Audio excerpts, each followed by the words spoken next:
Hi, this is Sean D'Souza, and you're listening to the 3-Month Vacation Podcast. This podcast isn't some magic trick about how to work less. Instead, it's about how to really enjoy the work that you do and to enjoy your vacation time.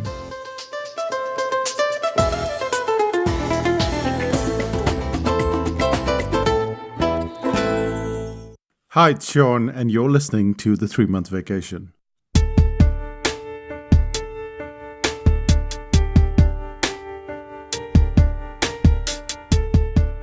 If you knew someone who had 20 tasks to do versus someone who had 10 tasks or 3 tasks, who do you think would be the most overwhelmed? And the answer isn't what you'd expect. The person with the fewest tasks seems to be more overwhelmed.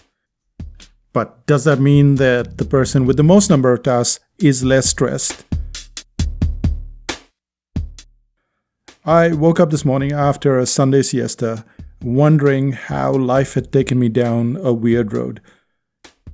I wasn't supposed to be a marketer. I wasn't supposed to be a person who wrote books, who did seminars, who did webinars. I wasn't supposed to know or to do a lot of the things that I do today. I was a cartoonist, plain and simple. And yet, there was a secret that I mistakenly learned while in the field of cartoons itself. That overwhelm comes from less, not more.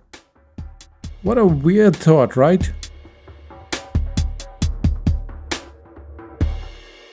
And for me to get you back to that point, we have to go back to Mumbai, India, to 2 local newspapers, and then the trip forks around 2003 in Auckland.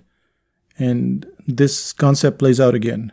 And today, in 2018, Pinterest and Instagram play another role. And I'm not making any sense, I know, but what's happening is that I'm probably less overwhelmed with more stuff to do. And how is that possible? This doesn't make any sense, does it? You should be more overwhelmed when you have more stuff to do, but it seems like it's the opposite way. And people bring it up all the time, so let's find out more about this factor of overwhelm. The 3 points that we'll cover is the problem of non-planning. The second one is paradoxical in the sense that bigger loads lead to greater efficiency. And the third is how the term itself, using that word overwhelm, how it causes you to be more overwhelmed. Let's start off with the first one, which is about planning. Bad planning or non-existent planning. How does that cause overwhelm?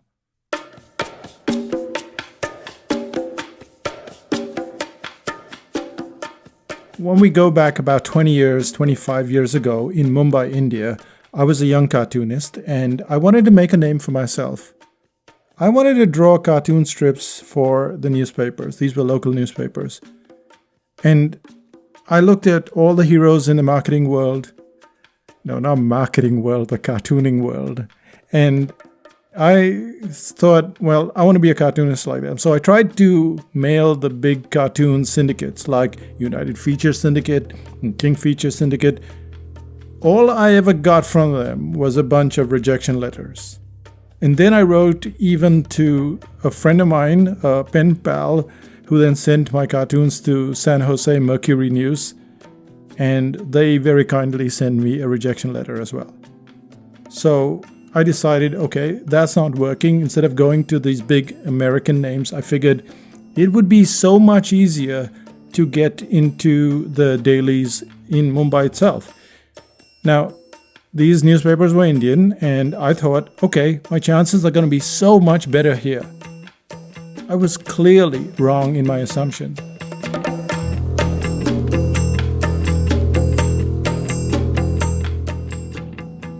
It wasn't that Indian newspapers didn't publish cartoons. If anything, every newspaper had over 10 comic strips on a daily basis.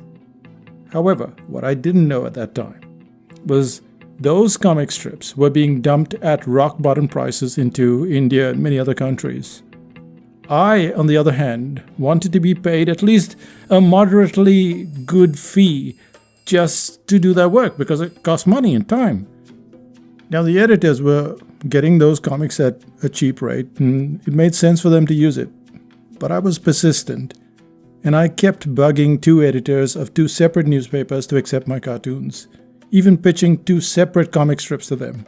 And one was called Mumbai Meri Jaan, which means Mumbai, my life, and the other one was Sultanates, which is about a sultan, a king, an emperor who's crazy.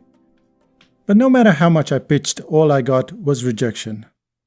And then, out of the blue, both the editors changed their mind. I can't remember the exact sequence, but I do know that I suddenly had two editors giving me the green light. So my plan for getting published had gone too well. I had to draw a daily comic strip for two newspapers 5 times a week. I'd gone from having to do 0 comic strips to 10 of them every single week.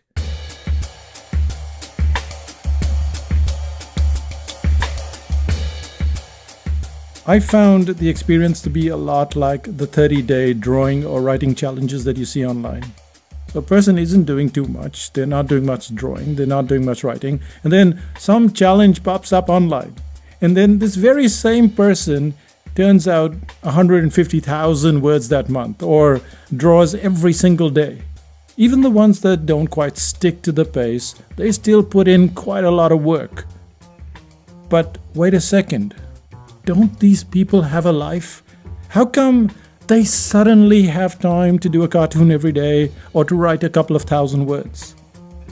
The answer lies in the last place that you're looking. You might think that the answer lies in ability, yet that's not it. When people do these challenges, the ability levels are all over the place. Some of them have exceedingly good work. Some of them have yet to catch up with that level of quality. But whether the work is good or rudimentary, they're all there. They're all plowing ahead. The ones that are on track have one ace up their sleeve, and it's called planning. When faced with having to draw 10 comic strips a week, you can't just sit down to draw. Your brain is fried with the thought of having to create such a high volume of work on a constant basis. And so the only way forward is to sit down and to work out a plan. And that's precisely what I had to do. Without the plan, I couldn't draw 10 comic strips a week. I would be floundering. So to get those cartoons in day after day, without missing or skipping any deadline, I had to make a plan.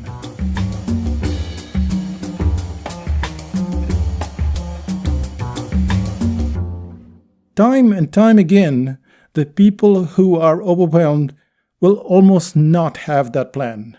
They will always have excuses for not having a plan. Or the plan will be a plan, but then there's not enough buffer in it, not enough chaos in that plan. So let's take an example of just getting a book. So we'll get a book from the library or we'll buy a book online, and we have no plan for it. We intend to read it, but we don't have a plan. So when are we going to read it? When we have the time, right? And this is the whole problem. Whether it's cooking a meal or reading a book or doing anything, you have to have all the plans in place, or the plan in place, the ingredients in place. Because if you say, well, I'm going to do this sometime after work, then it just goes to the root of overwhelm. You will always find yourself struggling because overwhelm comes from lack of planning. And once you get down to planning, you realize it's a bit like being on the road. You may have a plan to get to your destination. You've got in your car, and yet when you started driving, things start to change. There might be too much traffic on the road. There might be an accident up ahead. And then there are all those lousy drivers. Every lousy driver seems to have shown up on the road at the exact point that you started on your journey. And when we get started on any project, we realize that plans evolve. To finish 30 cartoons in a month or to write thousands of words, we have to tweak our plans. We have to sometimes overhaul our plans. Even so, a plan should have the following elements. First, the time, the place, and the third are the ingredients required. Let's face it, we're all distracted. We're all distracted with the volume of information that keeps pummeling our brains. Even so, you'll find that more things fall in place when you have that plan, and hope is not a strategy. And one of the best ways to get the plan going is to tag them along with the tasks that you do on a repetitive basis. So what does this mean? For instance, every day I make breakfast, and we make a hot breakfast. And before I turn on the gas to make that dosa, I perch my iPhone on the window. And then I switch on the course that I'm following. Right now I'm doing some courses in masterclass. I'm watching different people from like all different fields. They're not related to marketing. For instance, I'm watching something by Ron Howard on directing. No, I don't intend to do any movies, but you learn from other fields. And so I'll put it there on the window. And for the next 10 to 15 minutes, I'm listening and I'm cooking breakfast.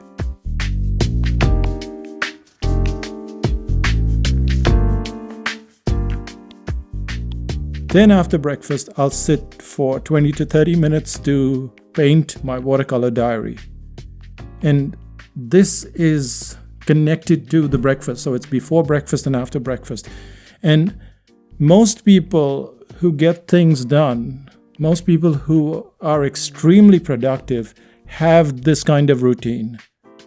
You might say, I'm too busy before breakfast and after breakfast to do something so mundane. But the point is that the most productive people always have this kind of system in place. They have a routine. They have a plan, then they have a routine. And the people who are overwhelmed almost never have the plan. They have no routine. So it's not consistent. It's not a habit. It's a routine. It's something that leads to something else. And you can check this out for yourself. Go and meet the most productive person that you know, and you will find that they have both of these elements in place, plans and routines. Find someone who is overwhelmed and someone who's overwhelmed all the time, and they'll tell you that they have plans and routines, but often they don't have them at all. And when you expose them, they complain that they have no time to plan. And that's the problem, because you go downhill from there. A plan needs to exist, and a routine needs to exist, and you have to keep tweaking that plan and routine. Well, you keep tweaking the plan and the routine takes care of itself. But otherwise, nothing happens.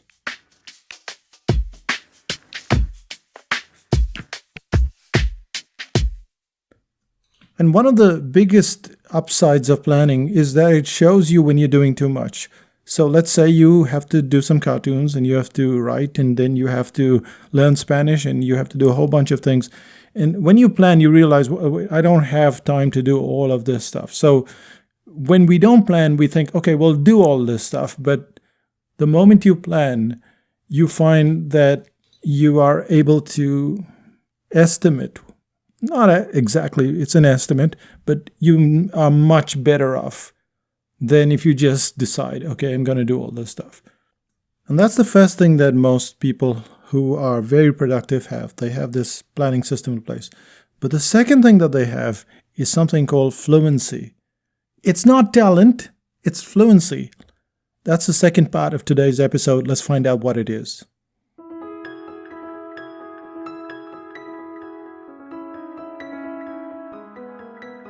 Ever since I got the iPad Pro, I've been besotted with this program called Procreate. Now, Procreate is a drawing app, and I'm a cartoonist, and most people think, well, you're already talented and you already can draw great cartoons, so what could go wrong? A lot could go wrong. Procreate is a program. It has its own shortcuts, it has its own features, and when you start working with any software, it's like entering a new world. There are too many buttons, too many features, and you stick with the stuff that's easy to understand. So a month passes, 2 months pass, possibly years, and you're still in the comfort zone. Except it's not a comfort zone at all. Take, for instance, some of the stuff that I was doing.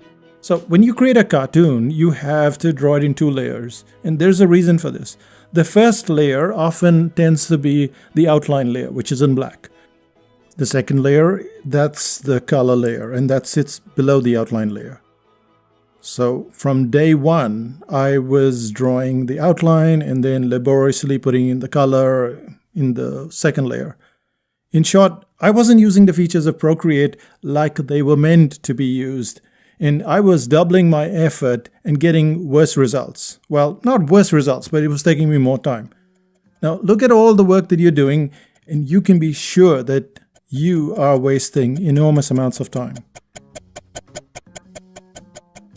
Let's take the simple act of trying to type out your address. If someone asked you to give your mailing address, would it take you 2 seconds or a few minutes? If you wanted to find a folder buried deep down, what would you do? Could you get it in 1 click or in 17 clicks?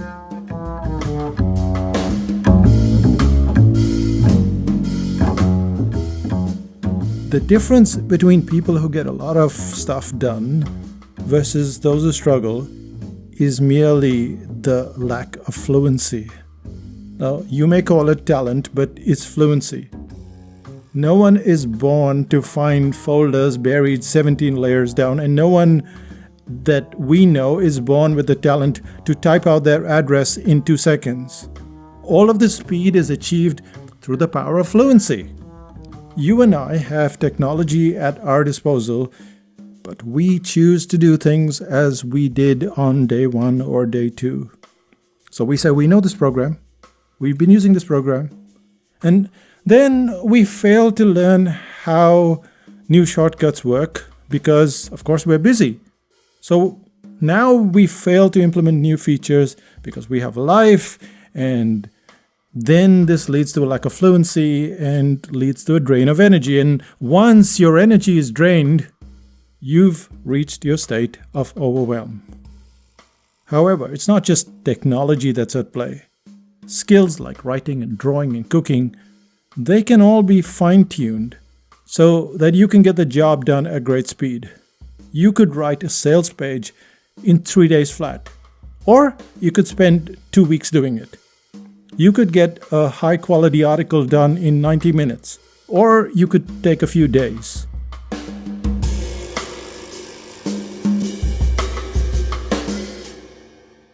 Skills are not about being hit by a bolt of lightning or being born with some kind of inborn talent. What they are is a factor of fluency.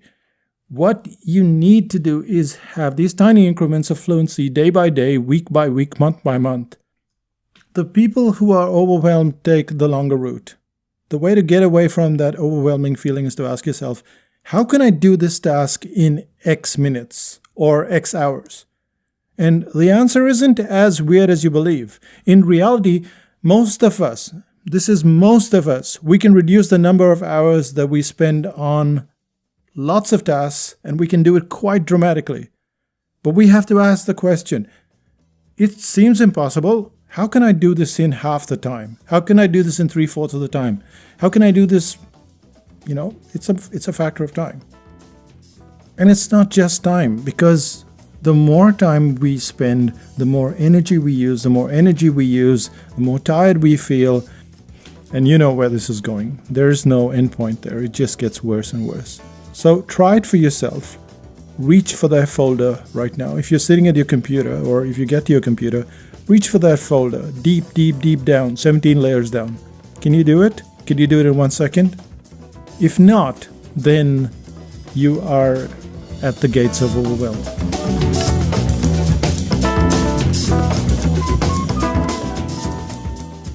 It's always a factor of fluency, of finding a method, a system that will get you there quicker and better.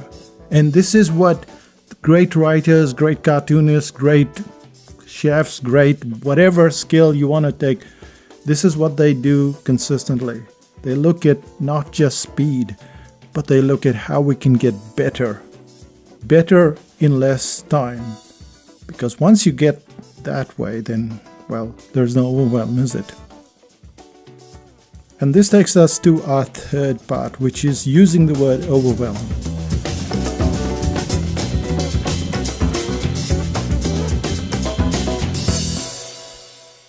Now, we're in the year 2018, and I'm reading from The New Yorker, and this is a story by Joshua Rothman. And Joshua wrote this article, and he says that last year, the Pew Research Center asked people around the world whether life had been better or worse in their countries 50 years ago. And a slim bunch of Americans thought that life had been better. In 1967, the United States was fighting the Vietnam War. Protest marches were taking place through the country. Crime was surging, and race riots were breaking out through Detroit, Newark, Milwaukee, other cities. And that spring, a wave of tornadoes injured thousands across the Midwest. Members of the Black Panther Party were carrying shotguns and rifles. They marched into California State House. They protested at racially motivated gun control law. In June, the Six-Day War broke out. You know what I'm saying here, right? I'm saying that life was not better. People lived in smaller houses, ate less food, ate worse food, worked more hours, and on average died 7 years earlier. But if you were to ask someone, was life better back then, 50 years ago? And almost without a doubt, they will say that. They will say that life was slower, better paced, there was less trouble back then. They call that the good old days. And not one of us wants to go back to the good old days.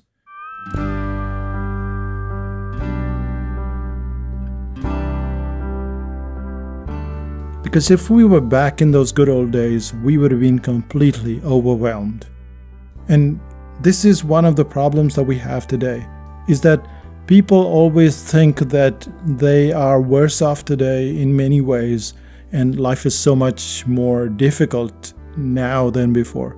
And so they use this word overwhelm all the time. And researchers found that if you continue to say something on a regular basis, it becomes a reality. It becomes a reality for you and for everybody around you. There's also a very subtle difference between the way adults speak and the way kids speak. When kids can't manage stuff, what kind of words do they use? They use words like afraid or scared. Not one kid you know is overwhelmed. They're just scared, they're afraid, they're unsure. Now, what if you and I used the same language? What if you were afraid of Photoshop? What if you were scared of WordPress? What if you weren't sure of how to cook a dish to perfection? Almost immediately, your frame of reference changes, doesn't it? Instead, you and I want to be super macho, and so we use big words like overwhelm.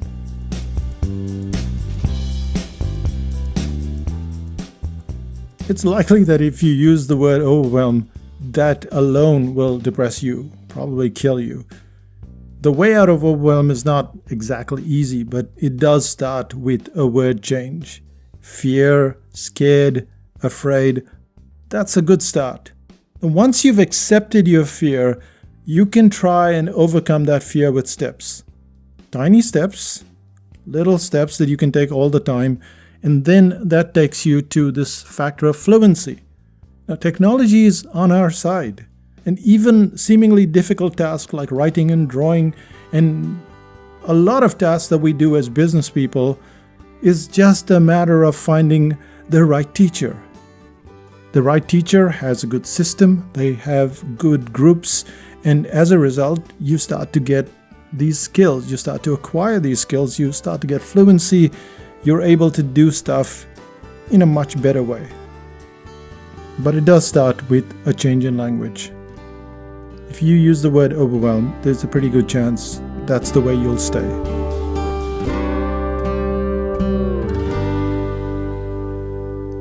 When I started out in psychotactics, I didn't know that much about marketing. And going back in time, I didn't know much about computers or Photoshop. And when Renuka and I just got married, I would go to a Photoshop class in the city in CorelDRAW, and then I would reach home very late at night, sometimes 9 o'clock, 10 o'clock. Then I would have dinner, go to sleep. And at the time, it was overwhelming. It would be so hard to unwind when you got home that late at night. But today, we're able to use those Photoshop skills, those computer skills, and all of the skills. And it is a matter of getting to fluency. And yes, in the short term, there is going to be a sort of overwhelm. We find that when we teach a course like article writing or cartooning, when we introduce a new concept at the start of the week, almost everyone goes backwards. You would think that it's logical to always go forwards, but no, that's not how the brain works. When you're tasked with something new, you have to think about it, you have to process it, and so the brain goes backwards. And then by the end of the week, they tend to go faster, and maybe not. Sometimes it takes 2 weeks to get there, and sometimes 3 weeks. But this whole factor of fluency, that's what gets people to the end of anything. They have to get that level of fluency. And to get that level of fluency, someone has to plan for them. In a course, we would be doing the planning, the syllabus, the assignments and stuff. On your own, you have to do your planning. So what really seems like this very simple idea, which is avoid using the word overwhelm. Secondly, make sure that you get to fluency somehow. Don't necessarily believe that you were born to do stuff or not born to do stuff, and that you have this inborn talent or don't have it. You find the right teacher, it's amazing what you can do. And finally, the teacher has to have a plan or you have to have a plan, but there has to be a plan in place. And that's precisely what we covered on today's podcast. So what's the one thing that you can do today?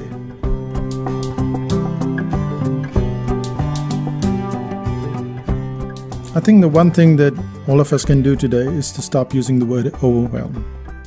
It seems like a really pathetic thing to do, but let's not use the word overwhelm. Let's do the word afraid or scared or unsure, and it's amazing what we can do from there. There is also a second thing that you might want to do, and look at the stuff that you're doing and say, how can I cut this down by 30% or 25% or 10%? How can you do that? How can you stop and think, well, is there a better way to do this quicker? Just like I did with Procreate, I was just wasting time fiddling around with those 2 layers. How can you do something? Can you learn some shortcuts? Is there something that you can do to do it better and faster at the same time? That's the thing that you can do. And that brings us to the end of this podcast. Let's find out what's happening in Psychotactics land.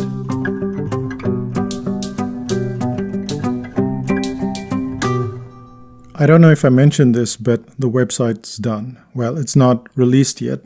We were supposed to release it, or the developers came back to us, and these are stresslessweb.com. That's STRESSLESSWEB. So that's pretty interesting considering this is Overwhelm City and that's Stressless Web. But they came back and they said, we're ready to go in a couple of days. And we weren't ready and we needed a break. And that's what we're doing. We're taking a little break and we're coming back. And by August 6th, that's the date that we're planning to launch the website. It's a pretty cool website. You'll see it when we release it. There'll probably be some competitions, some fun stuff. Let's see how we work that out and we'll give you more information.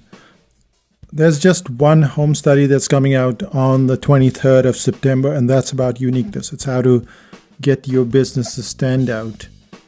Because eventually, it's not all of this glitz and data and all of this stuff that you see online that matters. Essentially, what really matters is the story that you're telling, and often that story boils down to a single point. How do you get to that point in 1 second so that the other person goes, wow, I should choose you instead of somebody else?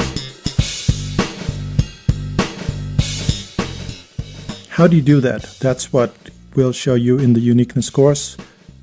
It's a home study and it's available on the 23rd of September. So get on that waiting list because we'll only have 25 copies for sale. Yes, even though it's a home study. Otherwise, you can join us in 5000 BC. You know that's the place where introverts converge, not merge. They converge. And we talk about stuff. And as I said in the last episode, you'd probably get 2 or 3 points here in the podcast, but then we expand that topic, like, last time's topic on onboarding. Well, that'll go for like 7 or 8 points. You can ask your questions, you can get stuff out of the way. I think it's superior to just trying to figure out everything yourself. So join us in 5000 BC and we'll see you there. I'll say bye for now. Bye-bye.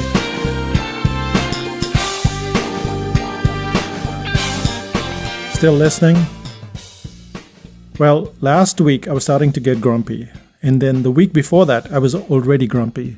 And I haven't been that grumpy for a while. And so we were going for a coffee and Renuka decided, okay, that's enough. And she pulls me into the travel agent. And the travel agent that we have is on the way to the cafe. So she pulls me and goes, okay, we're going on a trip.